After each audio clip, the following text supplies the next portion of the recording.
histoire en 3 temps. Toutes les histoires n'appliquent pas le même temps. Et parfois, ou même souvent, quand il manque un temps, c'est toute l'histoire qui fout le camp. Utiliser un temps plus qu'un autre et c'est toute l'histoire qui dégringole. Ne maniez qu'un seul temps et soit l'histoire manquera de saveur, soit elle sera trop monotone, avec trop peu de suspense. Vous ne me croyez pas? Écoutez un peu cette histoire bien trop active. Elle s'est réveillée un beau matin et elle a décidé d'écrire une histoire sur 3 temps et en 3 temps. Elle s'est assise et a pris son clavier, à défaut de sa plume, il faut bien vivre avec son temps, pour commencer une histoire pleine d'action.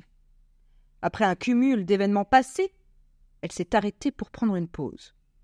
Hier, elle est restée devant son écran et cette page blanche de son document de traitement de texte. La semaine dernière, elle n'a même pas pu s'installer devant l'écran. Le mois dernier, elle a été malade, comme un chien. L'année dernière, elle l'a passé à étudier 3 temps pour pouvoir écrire cette histoire. Et aujourd'hui, elle a réfléchi toute la journée. En vain, panne sèche totale. Des actions passées lui reviennent, complètement achevées, mais manquant cruellement de saveur. Alors, que pensez-vous de ce début d'histoire? De ce cumul d'actions dans le passé, bien terminé, mais sans goût, sans saveur, sans couleur? Que du ponctuel, rien de circonstanciel? Elle mérite mieux, cette histoire, ne trouvez-vous pas? Bon, retournons-y et ajoutons-lui cet exotisme. C'était un mois de décembre frais, alors que les premiers flocons de neige tombaient et peignaient les champs d'un blanc pur. Ce matin-là, elle s'est réveillée et elle a décidé d'écrire une histoire sur 3 temps et en 3 temps. Alors que son café coulait et que sa douce odeur imprégnait son salon, elle s'est assise et a pris son clavier. À défaut de sa plume, il faut bien vivre avec son temps. Pour commencer une histoire pleine d'action et de couleurs. Après un cumul d'événements passés, elle s'est arrêtée pour prendre une pause. Il lui fallait plus de saveur, plus d'émotion. Cette histoire manquait de piment. Pourtant, hier, elle est restée devant son écran et cette page blanche de son document de traitement de texte. Elle sentait le désespoir la gagner. La semaine dernière, elle n'a même pas pu s'installer devant l'écran. Son enthousiasme si caractéristique s'était fait la malle. Le mois dernier, elle a été malade comme un chien. Elle ne s'arrêtait plus de tousser. Pas le temps de poser un doigt sur une touche que la toux revenait. L'année dernière, elle l'a passée à étudier 3 temps pour pouvoir écrire cette histoire. Et aujourd'hui, elle a réfléchi toute la journée.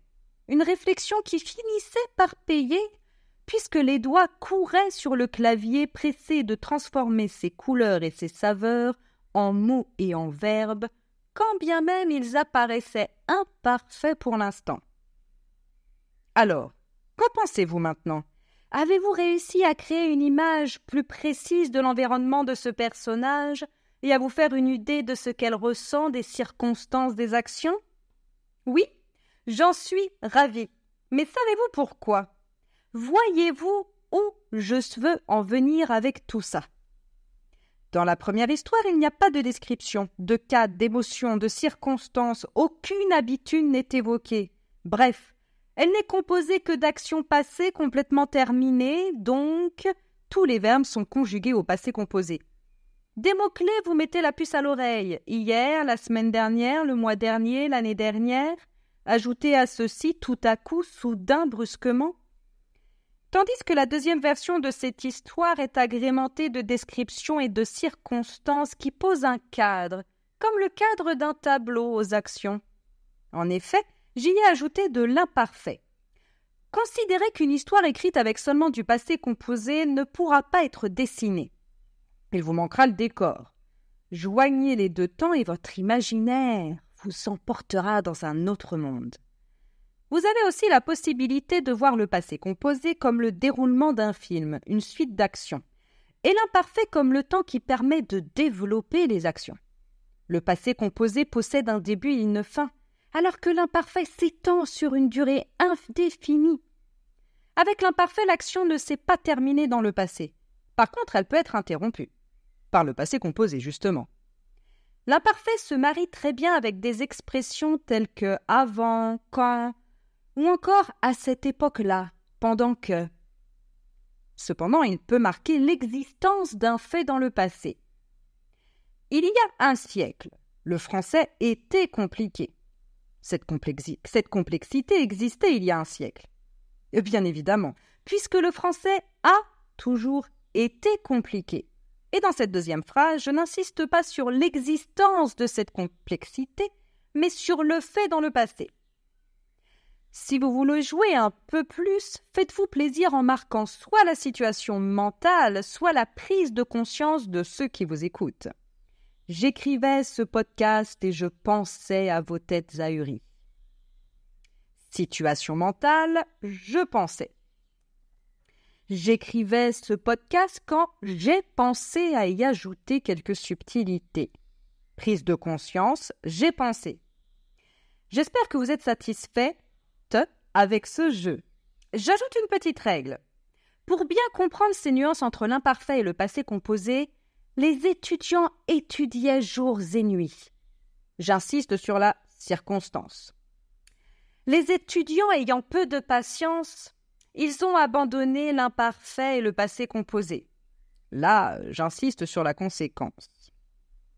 Si on devait faire une conclusion à tout ça, on pourrait dire que, finalement, imparfait ou passé composé, tout dépend de ce qu'on veut exprimer.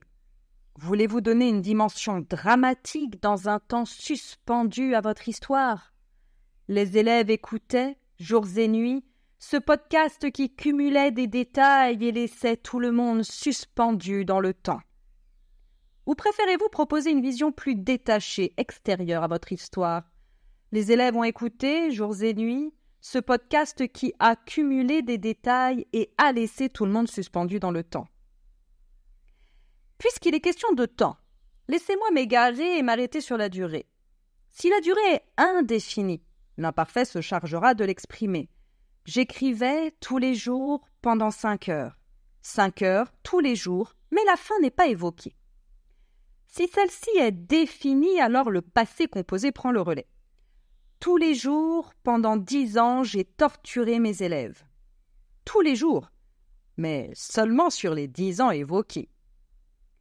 Sur cette dernière phrase, vous pouvez considérer que l'on insiste sur le constat ou la conclusion propre au passé composé. Je voulais étudier, mais j'étais tellement crevée, je ne pouvais pas. État. Je voulais étudier, mais j'étais tellement crevée, je n'ai pas pu. Conclusion. En effet, je n'ai pas pu car la veille, j'avais été invitée à une conférence sur une histoire de temps. Plus précisément sur la coexistence de 3 temps dans une histoire. J'étais étonnée de cette invitation puisque jamais je n'avais été invitée à quoi que ce soit auparavant. J'y suis arrivée essoufflée puisqu'une fois l'invitation acceptée, j'avais couru dans toutes les pièces de la maison pour réunir quelques affaires et partir au plus vite. Je suis méchante, hein. Vous avez vu comment subtilement j'ai continué mon histoire sans même vous laisser le temps d'assimiler les dernières infos? Pire encore, dans mon histoire, j'ai glissé le 3e temps dont il est question dans le titre de mon podcast. J'ai nommé le seul, l'unique, le passé d'un passé révolu, le plus que parfait.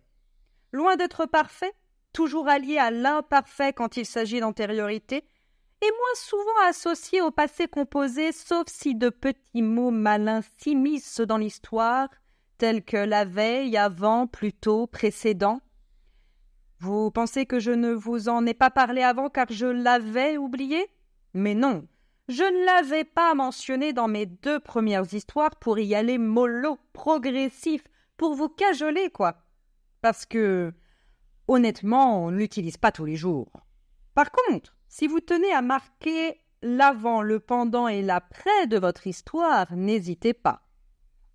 Quand j'ai écrit ce podcast, j'avais ouvert tous mes livres de grammaire pour être sûr de ne rien oublier. Avant. Et quand j'ai écrit ce podcast, je me posais beaucoup de questions. Pendant. Quand j'ai écrit ce podcast, j'ai tout vérifié 2 fois quand même.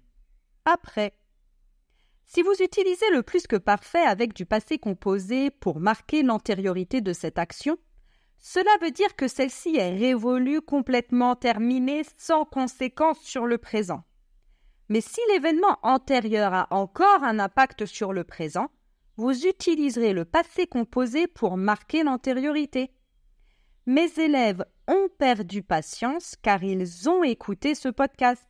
L'écoute de ce podcast a encore un impact sur mes élèves aujourd'hui. Je n'ai jamais eu de retour sur le podcast que mes élèves avaient écouté. L'écoute du podcast est terminée. Enfin, si j'avais su, je me serais contentée de rester dans le présent avec mes verbes tout mignons, tout gentils. Après tout, ne dit-on pas qu'il ne faut pas vivre dans le passé ?